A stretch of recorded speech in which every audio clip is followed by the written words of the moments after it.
Welcome to Michigan Out of Doors. We are about a week or so into firearm deer season. We're actually all out on the road right now getting you our opening day stories. But in the meantime, this week's show is all about deer. That's right. Our own Gabe Van Warmer and Jordan Brown have been doing a lot of bow hunting this year, and they're going to kind of give you a season recap, kind of hunting all over the state, really. They're going to show you kind of what happened around the state, and they have some hunts that they have not shown you yet this year, so lots of good bow hunting on this week's show. And we'll even show you how to cook up some of that venison. We've got a brand new wild game recipe for you this week too. That's right, and it is the first week of the firearm deer season, so we have to show you at least some deer hunting before we show you what happened this year. We're going to kind of take a look back at last year, maybe the year before, just show you some of the good hunts over the last couple of years. Lots of good stuff on this week's show, so you stay tuned. I'm Jimmy Gretzinger. And I'm Jenny Olson, and it's time for Michigan Out of Doors. From the first spring rains to the soft summer breeze, dancing on the pine forest floor, the autumn colors catch your eyes. Here come the crystal winter skies. It's Michigan, Michigan out of doors.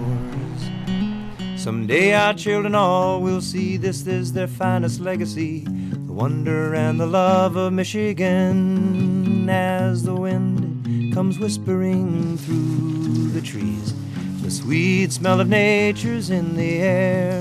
From the Great Lakes to the quiet stream, shining like a sportsman's dream. It's a love of Michigan we all share. Michigan Out of Doors is presented by Greenstone Farm Credit Services, making recreational land ownership possible across Michigan and northeast Wisconsin. Begin your land financing journey at one of Greenstone's 37 locations or visit greenstonefcs.com. By Meyer, a destination for hunting, fishing, and camping. From bug spray and tents to GPS and gas, Meyer has nearly everything you need to take on nature and get you there. Meyer. By Showspan, producing consumer shows including the Ultimate Fishing Show, Detroit, January 8th through 11th at Novi's Suburban Collection Showplace. The show features fishing tackle, fishing trips, fishing boats, and seminars on all Michigan game fish. The Ultimate Fishing Show, Novi, January 8th through 11th. By Country Smokehouse, offering a variety of meat products. Country Smokehouse is located 3 miles south of I-69 on M53, just south of Imlay City. Country Smokehouse is a meat processor, a butcher, and a destination for sportsmen. Well, here it is, almost a weekend of the gun season here in Michigan, and right now we have cameras all over the state trying to bring you guys some good opening day hunts. But for this week's show, we wanted to take a look at our last segment of bow hunting. Now, if you've been watching the show over the past few weeks, you've noticed that we've been everywhere. We've been the eastern UP, northern Michigan, the Thumb, kind of bow hunting all over the state, showing you what that's all about.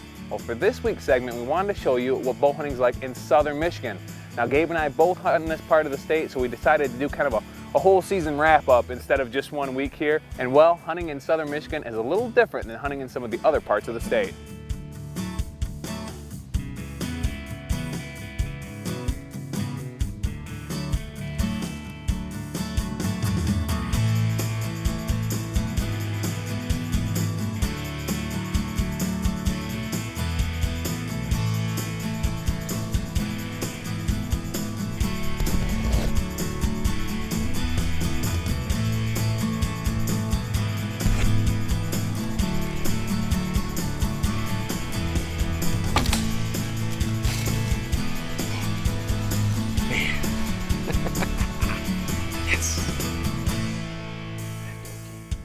Been kind of neat going around the state and seeing all the different parts of this great state and bow hunting them. Southern Michigan, we just don't have deer camps around here. We hunt out of our house, we drive our trucks every day to where we're going to go, and a lot of times we have big bucks to hunt, which is a little bit different than, say, northern Michigan and sometimes the UP even. Yeah, the whole, getting to see deer every state. If you hunt in southern Michigan, you probably don't realize it, but you're really, really fortunate because there's a lot of other parts of the state where just seeing a deer is a big deal, and seeing a buck is something you tell your buddies about. Well, down here, you might go out and see 3 or 4 bucks and still be disappointed. So a lot of good things about southern Michigan, but the only negative that I can really think of, a lot more hunters. You go to the UP, where I was hunting in the eastern UP, I can tell you for sure there's nobody within 5 miles of where I was sitting. I hunt down here in southern Michigan. I get to watch my neighbors walk out and sit down the fence row. So there's pluses and minuses to both, but all in all, we had a great year and a lot of fun here in southern Michigan. Well, Jordan, you had kind of the frustrating part of a cameraman's life in Michigan. Great footage, but no kills. Yeah, frustrating is an understatement. Great season behind the camera. I won't say it was a bad one. I hate to think of how the number of bucks I have on camera. I had great sits, but you know, I'm trying to shoot an older buck and trying to film myself doing it. It's really difficult to do, and I found that out this year. A lot of close calls. I had a couple different bucks I could have shot if I wasn't filming. And you know, I guess that's the downside of the job. You get to spend a lot of time in the tree, but it also needs to be on camera. So lots of bucks, but not quite the kill shots we were looking for. You kind of had the opposite luck. I was seeing a lot more deer, but it seemed like every time I talked to you, you just got another kill on camera. It was quite a frustrating season because I wasn't getting the footage, and all of a sudden you'd get a kill. So I mean, it was just really odd because I'd be talking to Jordan saying, you know, you're seeing a ton of bucks, I just can't see a buck, and all of a sudden we'd kill one. Yeah. And then, you know, come back and go, you know, I'm not seeing bucks again, and then we'd kill another one. So I mean, it's that roller coaster ride that is a cameraman's life here in Michigan.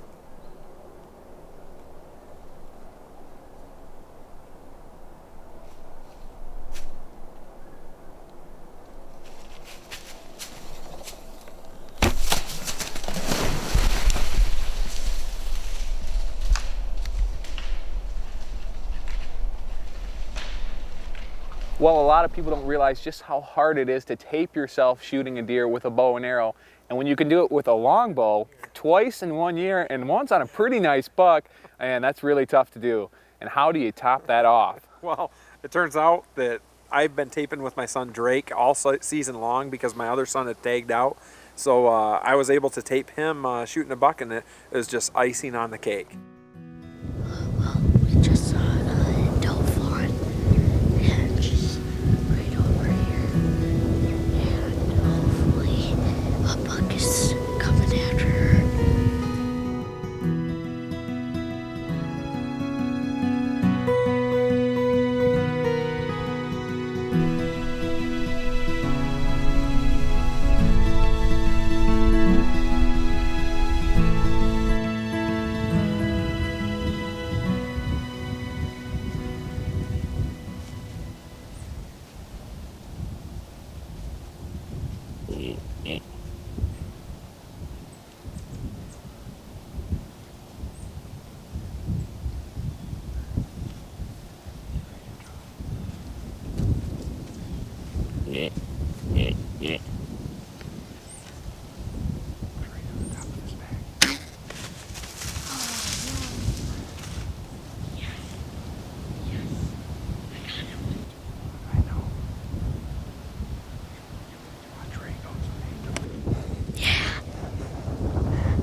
Compound, huh? Yeah. Yeah, I think you hit him in front of the shoulder, didn't you? Yeah. Yeah, a little too far forward, but made a good shot, huh? Yeah, I was right kind of nervous. I forgot to put this down. So I just tried to aim right. It shot a little bit forward. I was aiming right behind the shoulder, but it shot a little bit forward. As soon as it hit, I could see the blood just coming out. Yep. I think he's dead right over there, but we're gonna give him a little bit of time, okay? Yeah. Good. Good job.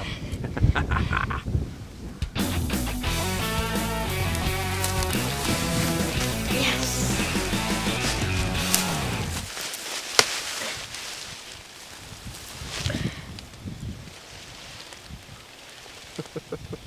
I was looking at a bird, and all of a sudden I see a rat just coming in.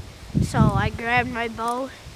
He gave me a perfect shot. So That's really some cool footage. It's always cool when you get your kid out. And I tell you what, Drake might be the new star of Michigan Out of Doors. Last year he was able to get it done with a compound, pulling what, 25 pounds, and this year up to 30 pounds or so, and got it done again. So very cool stuff. And that's part of the, the really allure down here in southern Michigan.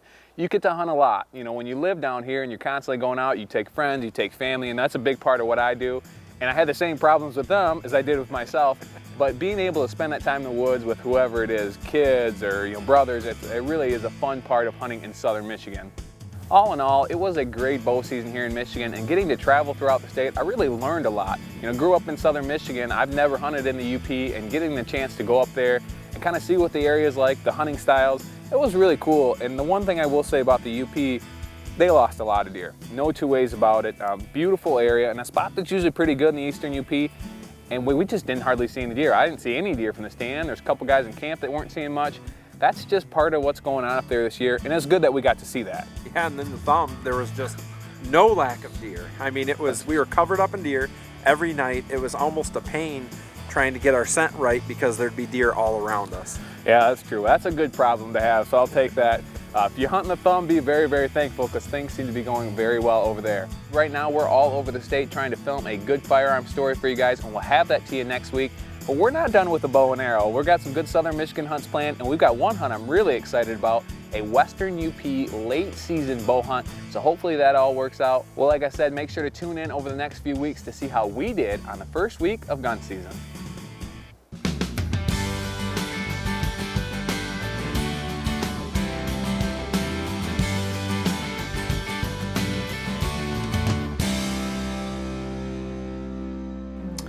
All right, I'm Anthony Peters, culinary student at Macomb, outdoor enthusiast, and I'm here with my brother Phil. Hey, I'm Phil Peters, and I run our family's baking company in Port Huron, Smith Meatpacking.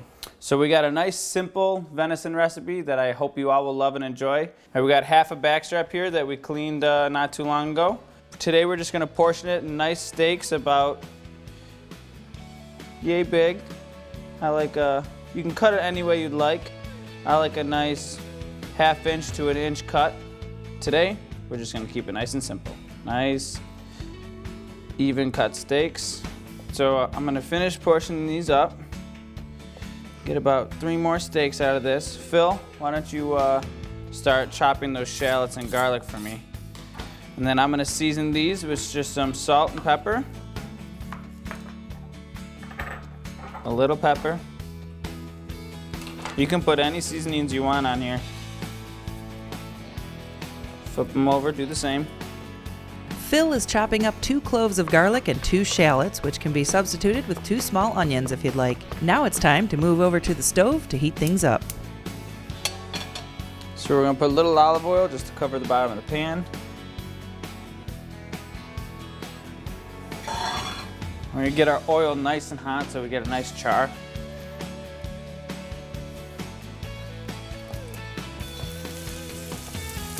It's a beautiful sound.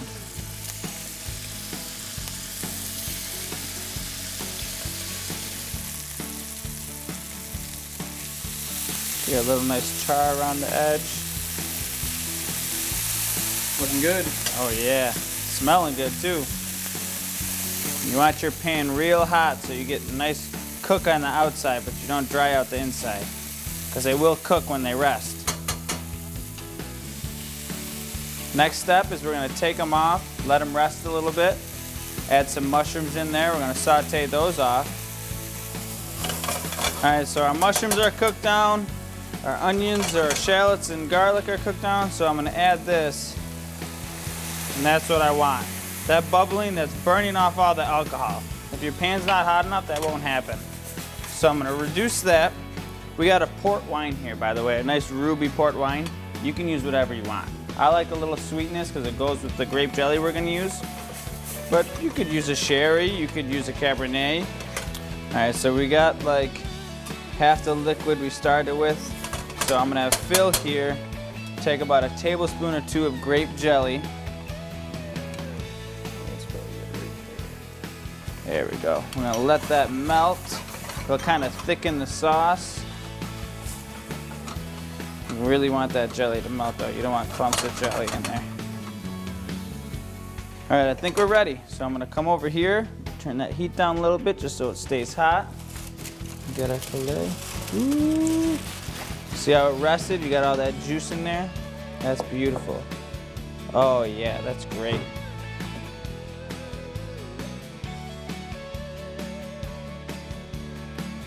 All right, now we're ready to eat our venison steaks with our mushroom wine sauce. Dig in?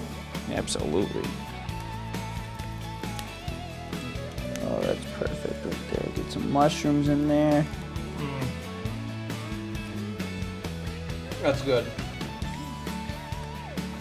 Not too That's sweet. really good. Not too sweet, but it brings out all the flavors. You guys are really gonna like this. Oh yeah. Well, that port wine is great in it. Just adds a little sweetness.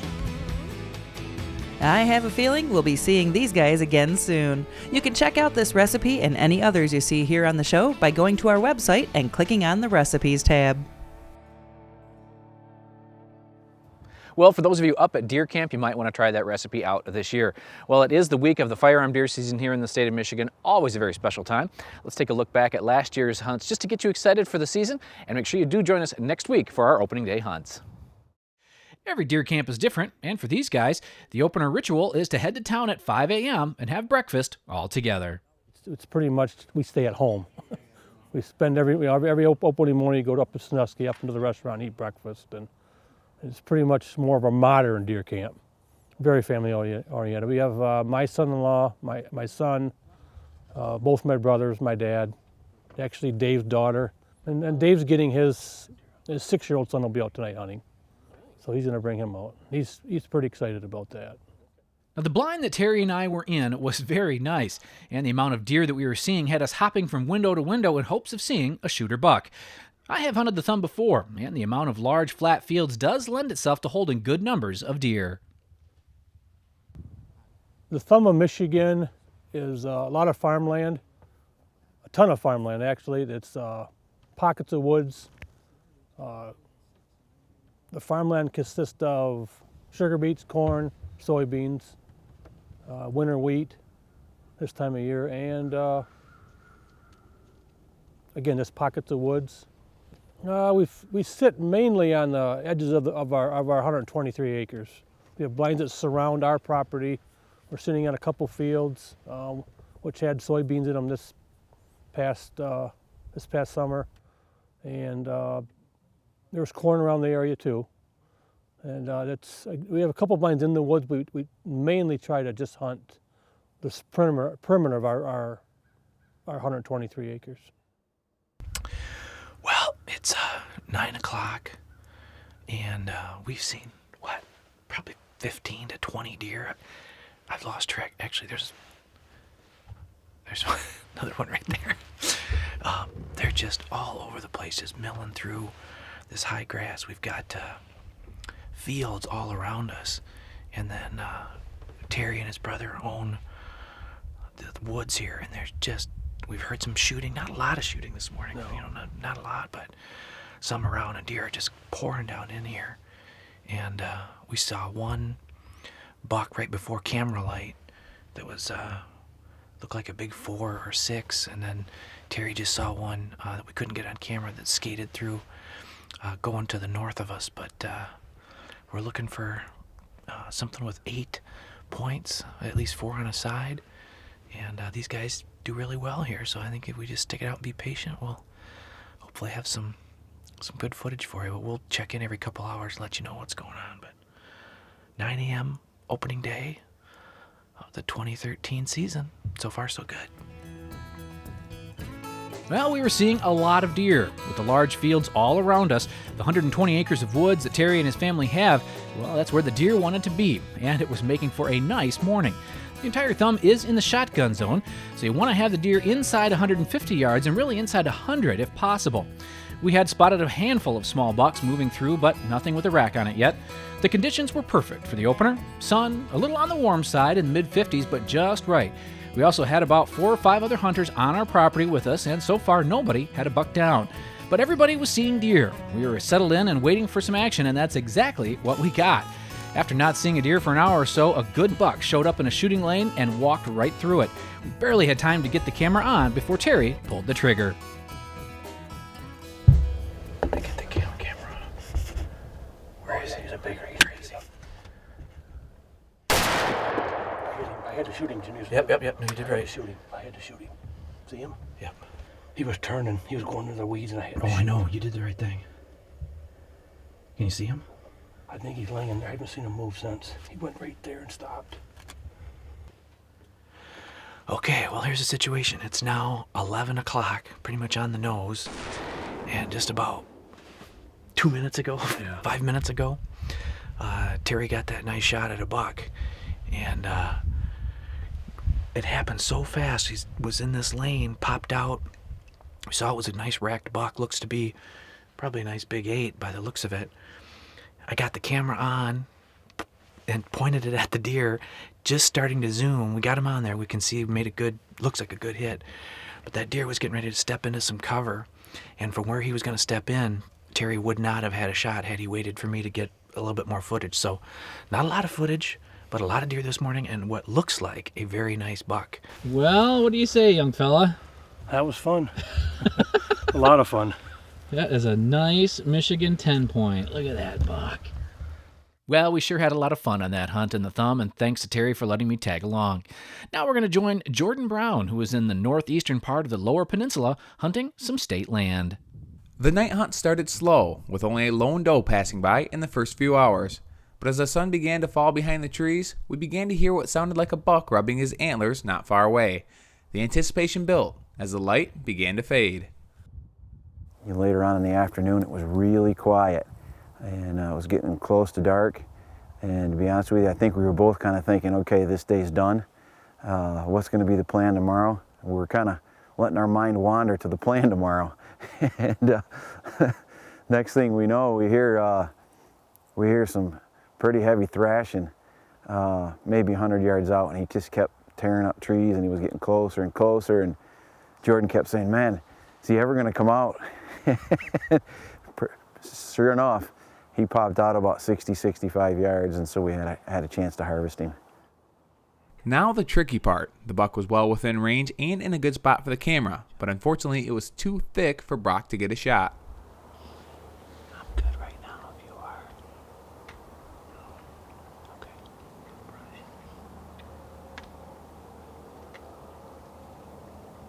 As the buck began to leave, he finally turned and gave us the shot we'd been waiting for.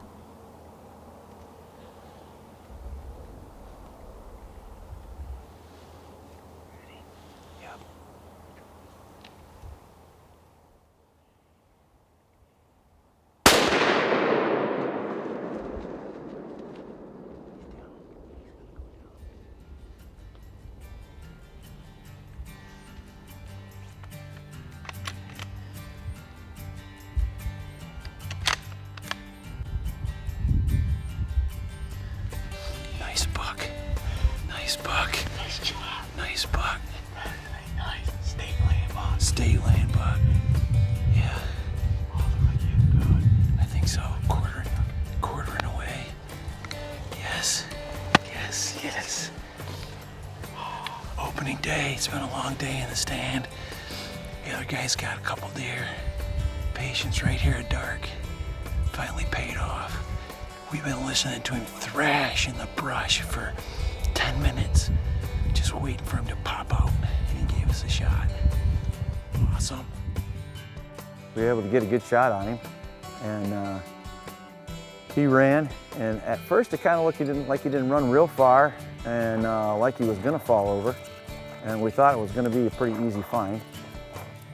Jordan rolled the footage back, and we watched it a couple times and knew we had a really good hit. He got some great camera work on it, and even after the footage, we kind of thought that he had fallen pretty close. And then we got down there, we had good light, so we decided let's get down and capitalize on the light. Because of the film we saw, we knew it was a good hard hit, and he wouldn't go far. And he did. He went a little further than what we thought. He got up into some thick stuff. We eventually found him. It's pretty exciting to kill a buck, period. But then to be able to be with the Michigan Out of Doors TV crew and being able to get it on film and good film at that, it's a pretty neat deal. Join us next week to find out how we did on the 2014 opener. Thanks for joining us this week for Michigan Out of Doors. Make sure you join us again next week on Thanksgiving. That's we right. will be airing a new show, and we'll show you some of our opening day stuff that's happening for the firearm deer season. I was up in the Thumb area, so we'll show you how that went up there. And where were you, Jimmy? I was over in the west part of the state of Michigan, right between Ludington and Manistee in the Manistee National Forest at a tent camp. So we'll have that story coming over the next couple of weeks. And then Gabe was in southern kind of mid-Michigan area, and Jordan was up in the UP. So lots of good deer hunting over the next few weeks, so make sure if we don't see you in the woods or on the water, hopefully we'll see you right back here next week on your PBS station. Michigan Out of Doors is presented by Jay's Sporting Goods with locations in Clare and Gaylord. Jay's, serving the Michigan outdoor enthusiast since 1971 with a wide variety of outdoor products. The gear, the knowledge, the tradition of Jay's, on the web at jayssportinggoods.com.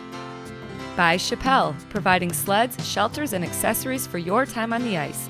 Chappelle offers a line of pop-ups, flipovers, and the Bay Runner, a mobile cabin with a shelf for electronics and a sliding seat. On the web at chappelle.com. By Propane, exceptional energy. Propane retailers promote the safe use of Michigan-produced gas energy in homes, farms, and businesses across our great state. Learn more at usemichiganpropane.com. By Meyer, a destination for hunting, fishing, and camping. From bug spray and tents to GPS and gas, Meyer has nearly everything you need to take on nature and get you there. Meyer. Closed captioning is brought to you by Propane, exceptional energy. Propane retailers promote the safe use of Michigan-produced gas to outdoor enthusiasts across our great state. When I wander far away, a dream stays with me night and day. It's the road that leads to my home state. I am a Michigan man. Changing seasons paint the scene like rainbow trout in a hidden stream. The white-tailed deer in the tall pine trees. I am a Michigan man. I am a Michigan man. Ask where I'm from and I'll show you my hand.